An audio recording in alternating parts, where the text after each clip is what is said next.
All right, Puckheads, welcome back to the Clear the Ice program, the first show of the second half of the season. And your boy, Matty B, and the Gobbler, where's over there, on the call tonight. 2-1. The Flyers with a huge win over the Florida Panthers to get the second half of the season started. Pat, as this game kind of started, 2-1 was not the score I was thinking, the way the Flyers played in the first period. It looked like they were still kind of dealing with some rust issues, but they were able to somehow weather that storm in that first period. And I think Florida really missed an opportunity where they could have really put the Flyers in the grave. Thanks to Sam Ersson, though, they didn't. But a great win coming out of the break. How you doing, and what's your thoughts about tonight's game? You know what? The first period was just remarkable, because if you want to see Sam Harrison get tested right from the seat, I know the tail end of the first half he wasn't looking so great, and if you want to see him get tested early, well, boy, we got that all and more. I mean, he only gave up one goal in the entire period. I mean, I think he saw that 12 shots that came at him. So again, he looked stellar in there. The team kind of looked like they had cement in their skates a little bit, to, like you said, to dust off the rust. But nonetheless, the goaltender looked very, very well. They did force over a couple of turnover pucks. Weren't able to capitalize in that beginning. Yeah, and I think there was one part there during the first period. The broadcast panned over to the Tortorella just losing his mind on the bench. So obviously there was something wasn't working right. And the Flyers were lucky, and Sam Ersson was the reason that they were lucky tonight to get out of the first period only down 1-0, and then were able to figure out Anthony Stolarz. Pat, did you know that every goalie in the building tonight was either a Flyer or used to be a Flyer? Yes. It's funny. It's funny. I was just, usually you find all your ex-Flyers with the LA Kings, but then yes, Billy, yes, chime in.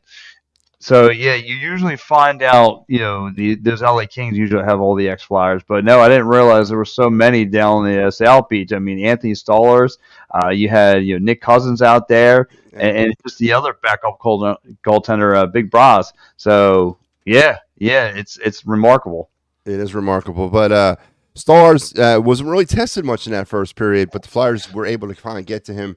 And let's get into this game as if we shall here. As mentioned, the Flyers had that very shaky first period. The Panthers did capitalize, and we're going to break down goals as we do here on this program. Carter Verige, his 25th goal of the year on the power play. The Flyers uncharacteristically gave up a power play goal in this game. Pat, I don't know, Pat. I was watching this game, and I think just like everybody else, I was wondering how much the deficit was going to be in the first period. But again, I keep remarking back to the great play of Sam Ersson to keep it at 1-0. And it's just actually really remarkable. But we're going to take a look at this goal here in a second. But how concerned were you that the Flyers did give up a power play goal? Well, yes. It's funny you say that, because Carvin Hagee, finds his way around two defenders right off the bat there. As soon as that power play goal opens up, and again, this is where I thought the other shoe was going to drop, and I'm thinking, okay, here goes the snowball. They're not ready to play, and in the back of my mind, through this, after that first period of off to that sluggish start, immediately, you and I just did a show here Sunday at 1:00. Talk about what we expect, and automatically I was just saying, sell. It's just I'm done. I was already just done with it. But no, they came around the corner. They again, you mentioned about John Tortorella looking frustrated on the bench. He must have got in their conditions during that intermission, because that was a whole new Flyers team, and it kind of woke them up. Yeah, they were really flat-footed in this period, and it was pretty indicative on this goal here. And I'm going to run it, and we're going to talk a little bit about it. We're going to pick up the play in the Flyer zone. The Panthers are going to cycle back. It's a very innocent-looking power play at this point. Puck is out there at the edge. They're going to move the puck around. But then this is kind of indicative of the Flyers of the entire first period, connecting with a very soft attempt to clear, a turnover on the boards. The Flyers were horrible in their own zone in that period. Yeah. And then you're going to give credit to Vanderleege there for the goal, but honestly, Sam Reinhart here on this goal. Does not get an assist. He should, but this was really all because of Sam Reinhart. Let's watch the play. Look at him. That's Reinhardt kind of cutting through the camera right now. He brings literally a screen with him. So he sets up the screen, and it's an amazing hockey play. And then he's just going to walk right in. And listen, I think Urson should have had that. I know the sight line was kind of thrown off there by the screen, but you got to have that puck, I think, Pat. What do you think? I agree with you. And like you said, I know it's a power play, but I mean, look at the window he had to create his own shot to just pretty much do what he wanted. And like you said, Sam Reinhart to able to complete the play, setting the screen, taking the two defenders, kind of shook them off a little bit, and then him finding the back of the net. And like I said, I was just wondering right away going through Sam Harrison's mind. This is going to be a snowball effect. This is where it's going to get ugly. And no, he he was into his zone. Okay, he couldn't see. There was traffic in front of him. He shook that one off and continued on the play. So, yeah, very, very solid performance from Sam Harrison moving forward. And with that being said, that's what your score would be heading into the first intermission. The Flyers would get things going about halfway through the second period. Travis Konechny, who has been somewhat, as Pat likes to say, on the back of a milk carton lately, finds the back of the net. And this is all Joel Farabee, this goal, but we're going to take a look at it. But his 23rd of the season from Farabee and Walker. Pat, this was a pretty goal in a lot of different ways, and let's key it up here. I want to talk about this goal because it's indicative of what the Flyers are. It's indicative of the style they play, and let's run it now. So puck is going to come out. There's Walker down here. He's going to, and the Flyers are always, Pat, and you know this, they're always looking for that crazy out pass. Walker's going to find it right there. 2-line pass. Of course, those are legal now. There's Farabee up here on the blue line. He's just going to touch pass it back over the Konechny, and this is just a thing of beauty. Travis Konechny with a beautiful little finish there. But really, the Flyers have made a living on the outlet pass this season. That's the type of style they play, and basically you see why, because they're very effective at it. By the way they can generate offense. What was your take on the Konechny goal? I liked it. It was again making that deep bomb. Just to be just this presence from Sean Walker to kind of find Farabee all the way down there wide open. And again, he makes the quick little pass to Travis Konechny, and Travis Konechny does what he does best when he's all alone, and he read exactly what Stallers is doing, trying to go trying to stop a 5-hole, and he just went top shelf on him. And it was pretty much a layup for that point for Travis Konechny. So, again, it was a sweet goal by him. And his, again, one thing about Konechny that he does bring with his game is he's got quickness, he's got accuracy, and that's what I loved about him. Yeah, Joe Hale checking in with, we needed this win bad, and he said he loved that goal by Konechny. Yeah, it was a pretty goal. And that would be your score heading into the third period, 1-1. And early on in the third period, the 2:36 mark, here's a guy who's been literally on a milk carton all season long. Noah Cates, dealing with injury all year. Finally found his way back in the lineup, and tonight he finds his way into the scoring.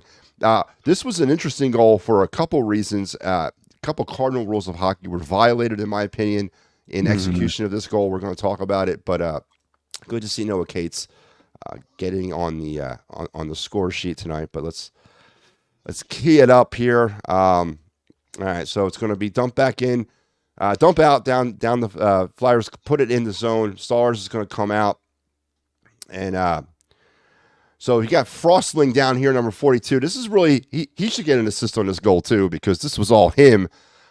He's going to try to set up an outlet pass, and he's looking all the way across ice. Pat, I'm not a fan of the cross ice pass ever in hockey, especially in your defensive zone. But Frostling's going to look for that outlet here, and he goes for it. And a really bad pass that literally hit. I guess he was trying to kind of lead the player here with maybe a carom off the boards, but it went off the boards wonky. Noah Cates is up here. He's going to react to it. It's going to come right out to him.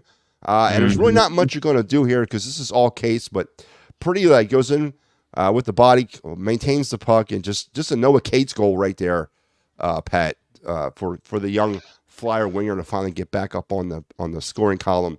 What's your take on that one? Again, he read the play. He read what Florida was trying to do. Again, it backfired on their passing. He intercepts it.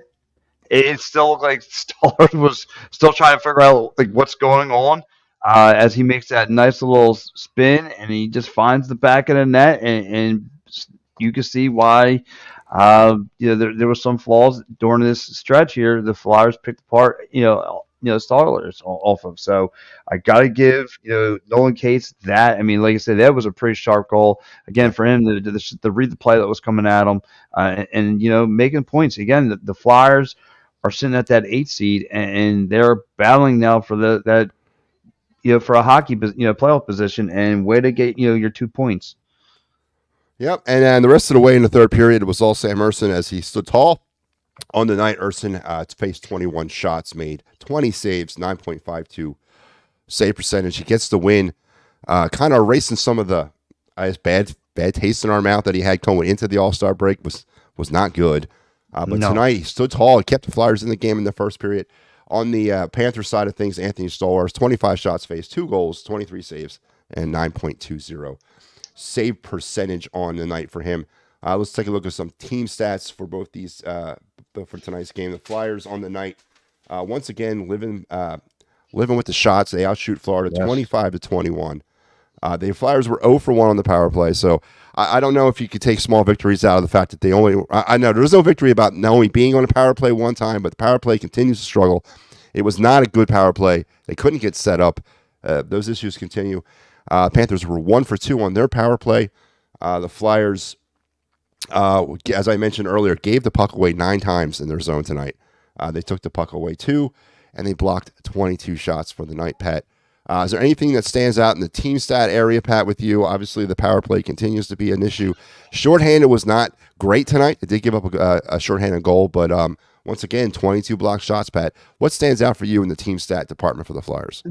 So a couple of things stand out to me. The Flyers, again, the first period was not pretty. We all know that. But the second period, they outshot the Florida 12-8, and then they won. Then they outshot them 8-3. They won the faceoff battle, which was important. 57% of them, they won the faceoff battle to, I think, 42%. Again, the block shots were important. They block shot them 22-10. They had more hits than Florida. Again, they had 23 hits. Florida had 16. Again, you played a physical caliber kind of game. You were just on point. Again, outplaying Florida. I mean, Florida is no slouch, and you came to play with the big boys. And this was a good win, and just good win all around. Your goalie showed up.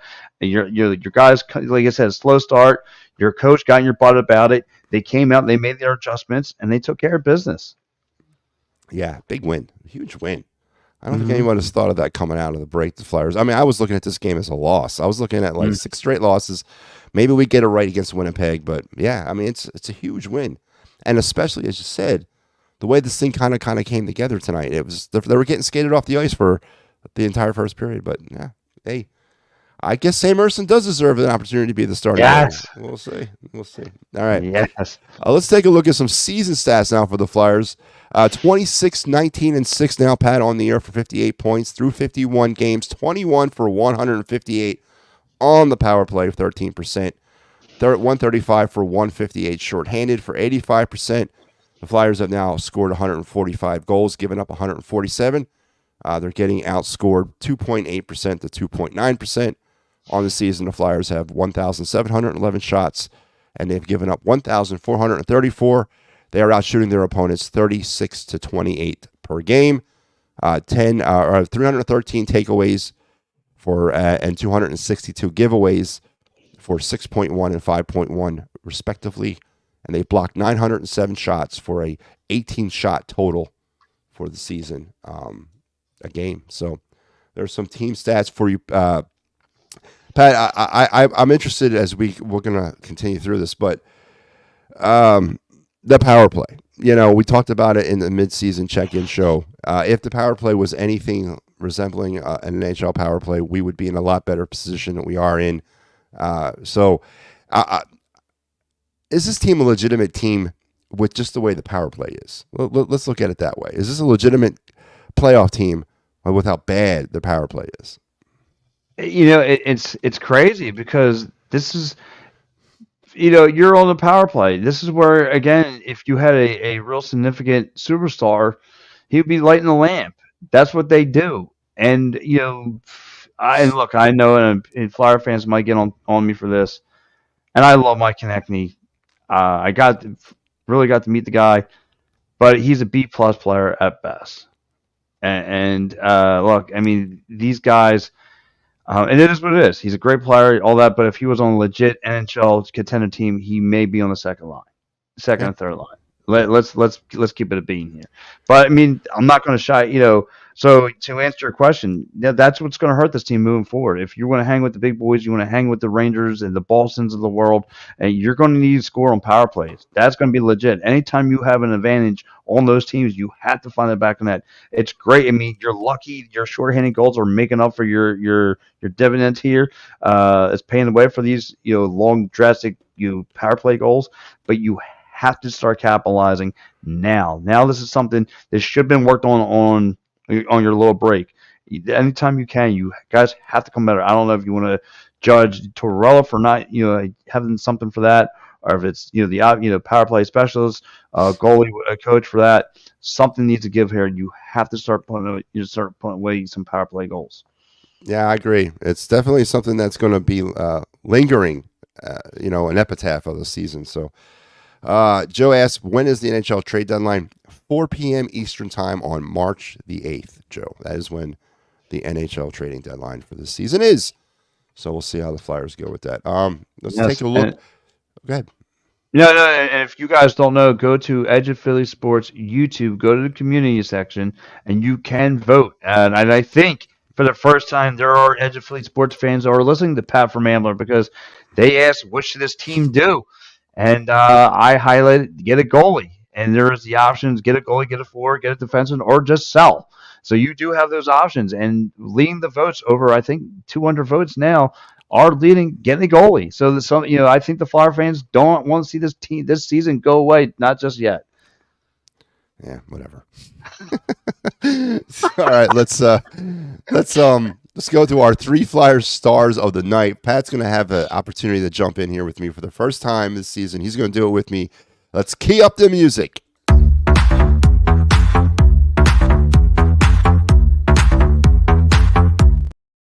All right, the 3 Flyers stars of the night is brought to you tonight in part by the great people over at Dolan's. They're at 25 East Sellers Ave in Ridley Park for Quizzo music and great times. Remember the giveaways. You never know who might fall through the door at Dolan's.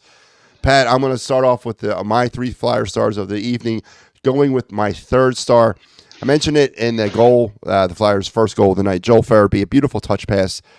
He is becoming a great facilitator overall. That was definitely on play tonight for the night. Farabee with the assist. He finished the night with a +1 and 3 shots on net. So I'm going to go with Joel Farabee as my number 3 Flyer star of the night. And my number 2, I'm going to have to go with Travis Konechny. Beautiful goal. Was the agitator as well. Getting in people's under their skin. I mean, it seemed like every time him and Kachuk were on the ice together, they were jawing at each other. But on the night, Konechny with a goal, 2 shots and a goal, 3 shots and a +2. And my number 1 star, got to go with Sam Ersson. Big bounce back game for him. If there was any Flyer on this team that needed to have a big game tonight, and that was Ersson, he literally kept the Flyers in this thing in the first period, and he held on to the 2-1 victory against a very high-powered Florida Panther attack. All right. Me. My 3 stars of the night going to number 3. I'm going to give to Sean Walker. He's been a dominant piece coming to the Flyers. Again, when you looked at his stats prior coming to the Flyers, it's like, why the hell is he coming here? Okay, he's going to be part of the rebuild, so we just need that filling guy. Great. But no, he's been, again, a great piece to this team. And again, the way he could replay is the way he made that long stretch pass to Joel Farabee, so Joel Farabee could connect with Travis Konechny was something of a beauty. Again, he's going to be, I don't know if he's a piece for the future, but he's got something to offer to this Flyers team moving forward. And part of the reason why they are in a playoff run is because of this kid is, when you need him in key pieces, he shows up. So I like Sean Walker as number 3 tonight with an assist. I'm going to go number 2. I'm going to go Noah Cates. Like you said, back from Milk Carton hasn't been nowhere found in the neighborhood, and just shows up big tonight, getting the second goal of the night, and which edged the Philadelphia Flyers to a win. And then I'm going to go with you with number one, your goaltender, who looks like he was just completely out of sorts, losing his right hand man. And we didn't know what kind of goaltender we're going to get on the second half, but Yeah. I think he made an adjustment. This is all on me, and if we want to say any kind of playoff hockey, it's all on me to get us there. So, and he brought one goal. After that, he brought his A game against a guy like Sam Reinhart, who's second in the league, I believe, in goals. So Yep. again, against a stellar team like the Florida Panthers offense, he brought his A game. Give it to Sam Anderson. Yeah, absolutely. Yeah, hell of a game tonight. And there you have it. There's me and Pat's 3 Flyer stars of the game.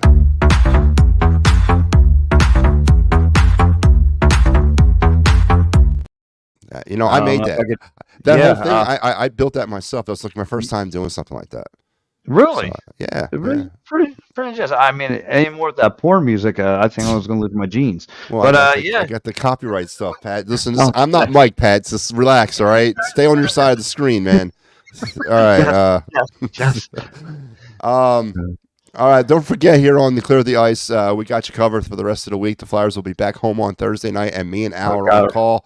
Saturday, they're also home against the Kraken, and it'll be Austin and Mike, and then everything else for next week as well. We got you fully covered, Pat. Let's take a look around the National Hockey League on this Tuesday night. Sorry, there it is right here. So the Flyers, of course, won 2-1. Games that are still ongoing. It is 3-3.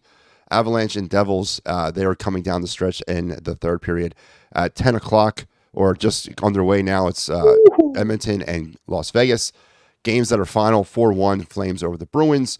2-1 Stars over the Sabres, 3-0 Penguins over the Jets, 5-2 Canadians over the Capitals, and the Canucks beat the Hurricanes 3-2.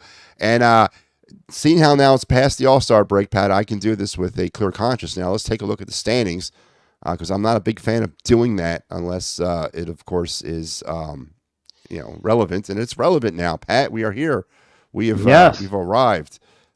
How about Boston get smoked at home by the Flames? Yeah, no, you're right. But the Flyers enter tonight's play. They were third place in the Metro, fifth in the East, and it seems to be the same way coming out of this. Pat, I mentioned this on the show the other night when the Flyers were, if the season were to have ended now. The Flyers would be hosting the Tampa Bay Lightning in the first round of the playoffs. Mm-hmm. Are you concerned about that? If that would be the case? Listen, with me wearing my orange and black sunglasses, and I refuse to take them off this year, and I know I should. I know I should be a realist and understand. Listen, if they see Tampa in a series, more likely it's over. However, I just trying to believe in hockey. Anything is possible. You clean the sheets. You can throw all the stats you want out the window, and which would give this Flyers team a breath of fresh air and moving forward. Realistically, if they just make it to the playoffs, to me, it's you're ahead of schedule and you made a significant push forward in my eyes and during this rebuilding process. So I would be happy with that. Now, if you somehow shock the world and beat this Tampa Bay team in a series, hallelujah. So the top 6 teams in the East are Boston, Florida, Tampa, Rangers, Hurricanes, Flyers, and Toronto and Detroit are your wild cards.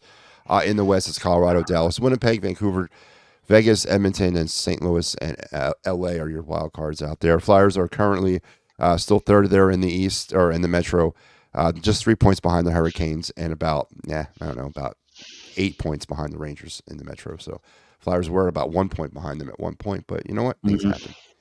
2-1 tonight, Flyers win. Pat, closing comments. Take it away, Gobbler.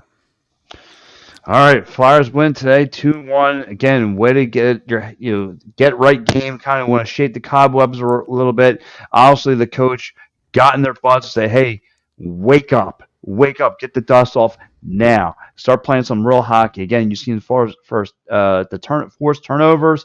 They played a real solid game. I liked what I saw from the Flyers. Moving on, Sam Harrison stood on his head through three periods of hockey. Again, Yeah. guys who needed to find the back of the net found the back of the net.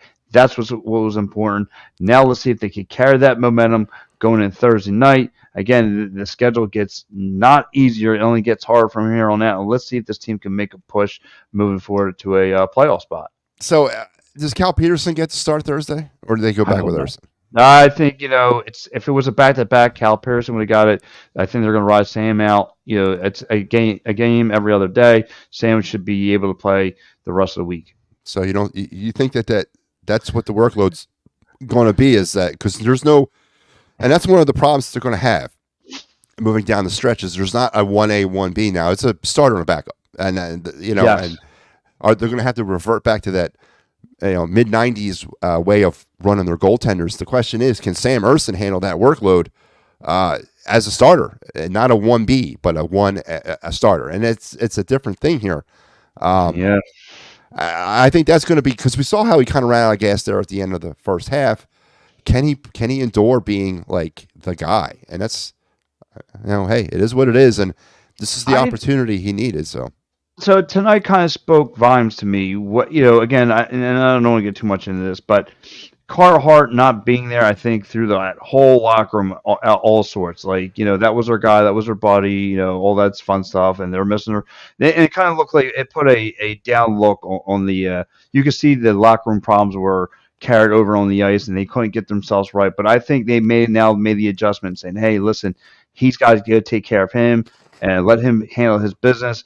Let's handle the on the ice business." So, and I think he, it's, like I said, stud strong right now. Whether Cal Pearson he's gonna have to try and fill that void again and get much playing time over there in Voorhees. When your time is called, you're gonna have to try and do your best to show the Philadelphia Flyers and their fan base that you can play and you should be here into the future. Yeah, it's going to be interesting to see. But remember tonight, all this great stuff is also brought to you by the good guy over at the Cherry Law Firm, cherryinjurylaw.com. Dave Cherry for all your workman's compensation, motor vehicle accident, personal injury, or criminal law. 610-565-0300. Tell Dave that EOP and Pat Bernard sent you. Don't say Matty B. Say Pat Bernard sent you. I don't really know why that's funny, but yeah, sure. I don't want to be involved in any legal proceedings. I don't have the stomach for it. And then Sherry Tickets Town for great prices on sports, concerts, and theater tickets. No hidden fees, great prices. Save that additional 10% when you enter the promo code EOP10. And finally, the great folks over at Philly Sports Trips. This is the next one coming up. It's in the barrel of the gun, they say. February 17th at MetLife, Flyers Devils Stadium Series. Pat, you thinking about getting on this? I want to go in the worst way. It's screaming my name. That trip is screaming my name. And listen, birthday's around the corner. That should be a gift from my home supervisor. So I'm going to have to talk to her about doing that. You know what I mean? Yeah. It's very reasonable for what you're going to pay for versus what you're going to get. It's very reasonable. I'm thinking about it too. And listen, for the people who are just checking out this app for the first time, maybe you're just checking out EOP, and you guys are thinking about getting on this trip. What I have heard from my fellow PM and AM hosts, that it is a trip of a lifetime. Not just the bus ride, but you're with there with passionate Flyer fans.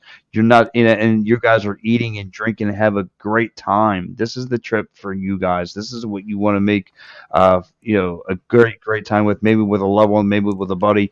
But this is a trip you guys definitely sign up for. And again, the Flyers are relevant. What better time now to go in there and see against their rival or opponent, the New Jersey Devils? Yeah, but someone's got to be doing the post game. So I don't know who that's going to be. But we all go to the game. Someone's got to actually do this. But Freddie Burns is around somewhere. There you go. Yeah, we'll get the relief crew in. If you can't make a Stadium Series, don't forget they got the trip to London. I believe tickets to the game are sold out, but you could go to London, go on the trip, join the tailgate, have a great time. To tell you the truth, I would do that. I wouldn't really care if I couldn't go to the game, but if I go out there, enjoy the trip, and do the tailgate as well. So make sure you head over there, and then and all the stuff they got for the spring. I believe this one's sold out, so they have these two trips left for spring training. So head over to Philly Sports Trips today. Yeah, and they got a package deal now. I've heard that if you're going down there to go check out some Clearwater Phillies baseball, you can Yeah. also catch the Flyers in the Tampa Bay Lightning down there. Yep. That's So it's right. it's like a That's whole right. total package. And I believe Snow the goalie, that show is going to be part of that too, or something. That guys. Yes. So yeah. All right, and here's your lineup on EOP for the rest of the week. Tomorrow, Philly Press Box Radio, the flagship show, the Edge of Philly, yeah, EOP Live. Sorry, that's the flagship show. Press Box Radio is not, but it's a good show. And then the Get Process Boys, Eagles, Flyers, Sixers. Good God, Sixers and Warriors. They're gonna. I got coverage of that too. Yeah, I don't know. Yeah. There's not enough paint chips to swallow to cover that game. Man. That's tough. Right from the fire, right from the frying pan to the fire, from the Eagles to the. This is why we should be more pushing for the Flyers playoffs, because Absolutely. that Sixers team is a dreck to watch anymore. So this is why we need the Flyers to make the playoffs. We need some kind of sanity around here. I agree. All right, Pat, where can the good folks find you out there? All right, guys, listen, you can catch me, Pat Bernard, on X at Pat Bernard, Pat from Ambler _EOP. Check me out. IUN Plus, you can catch me here Thursday talking Union Soccer, getting ready for the whole brand new season of Union Soccer. Me and also are going to be breaking down contenders, who's going to be bottom feeders, who's going to be making stuff forward. All the coverage of MLS. Plus, you catch all my handiwork here on Edge of Philly Sports. As you know, I'm a beat reporter for the Philadelphia Wings, beat reporter for the Philadelphia Union. And guys, catch me on that direct show, PM in the AM, with those two goofballs I call friends. Mike Lauer is great, and so is Big Al. He does a great job producing the show. So, guys, check me out there, PM and AM, 9 a.m., right here on Edge of Philly Sports. And I'm Matty B. You can find me all over EOP as well. Do my own thing on Monday nights, do the Clear the Ice Fighting's final, do a lot of written stuff as well. I'll be back here on Thursday with the call with Al. We'll do Flyers, Jets, and then you'll be seeing me throughout the rest of the season and the Fighting's final. I was getting ready to come back, so busy time here on the program. There's the schedule one last time. And a great win tonight. Great win. Way to come out of the break. There's been a lot of drama with this team off the ice. Not good, got good play. Then the stuff with Carter Hart. This is a good way to kind of start putting some of that stuff behind us. Huge win against a really good Florida Panther team tonight. So on the road, coming off of a major break. So, we got to give credit to where the credit's due. That's why this team is different, because last year's team doesn't do this. They don't come out off of a break. They get skated off the ice in that first period and they don't recover. So this is definitely why this team is turned the corner and is heading in the right direction. No, this time last year we were thinking about the Chuck Fletcher exit. Yeah, absolutely. It was the JVR. What we're going to get for JVR, and how long has Chuck Fletcher got left? Yes. Yeah. It's amazing what a year can do. Yeah, it is amazing what a year can do. All right, folks, it's going to do us tonight. Have a great night, and we'll talk to you here soon. In the immortal words of Mr. Gene Hart, good night and good hockey.